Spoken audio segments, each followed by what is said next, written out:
త్వరలో ఆర్టీసీలో జరిగే డ్రైవర్స్ నియామకంలో ఆర్టీసీ హెవీ డ్రైవింగ్ స్కూల్లో శిక్షణ పొందిన వారికి ప్రాధాన్యత ఇవ్వడం జరుగుతుందని కాకినాడ జిల్లా ప్రజా రవాణాధికారి శ్రీనివాసరావు పేర్కొన్నారు. కాకినాడ ఆర్టీసీ డిపోలో గల హెవీ డ్రైవింగ్ స్కూల్లో 16వ బ్యాచ్ శిక్షణ పూర్తి చేసిన వారికి సర్టిఫికెట్ల పంపిణీ కార్యక్రమం జరిగింది. కార్యక్రమానికి Kakinada RTC depot manager Manohar అధ్యక్షత వహించగా జిల్లా ప్రజా రవాణాధికారి శ్రీనివాసరావు ముఖ్య అతిథిగా పాల్గొని 16వ బ్యాచ్ శిక్షణ పూర్తి చేసుకున్న వారికి సర్టిఫికెట్లు పంపిణీ చేశారు. ఈ సందర్భంగా శ్రీనివాసరావు, మనోహర్లు మీడియాతో మాట్లాడారు. ఈ కార్యక్రమంలో RTC heavy driving school instructor Ramarao తదితరులు పాల్గొన్నారు.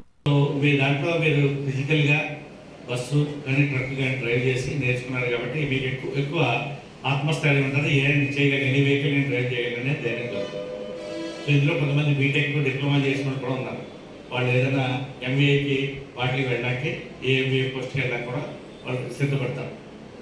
సో మీరందరూ కూడా మరి డ్రైవర్ అనేటువంటి పవిత్రమైన వృత్తికి న్యాయం చేయాలి. మీరు పవిత్రమైన వృత్తిని న్యాయం చేయడం అంటే ఏంటంటే, మీరు ఒక బస్సు తోలుతున్నారనుకోండి, అది ఆర్టీసీ బస్సు కానీ, ట్రావెల్స్ బస్సు కానీ, స్కూల్ బస్సు కానీ ఏదైనా కావచ్చు.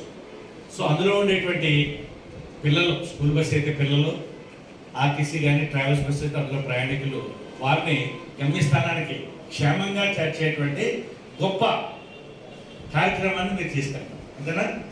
మీ మీద ఆధారపడి ఉంటుంది. మీరు ఎంత జాగ్రత్తగా డ్రైవింగ్ చేసి వారిని గమ్యస్థానానికి చేస్తే మీ ఉద్యోగాన్ని మీరు న్యాయం చేసినట్టు.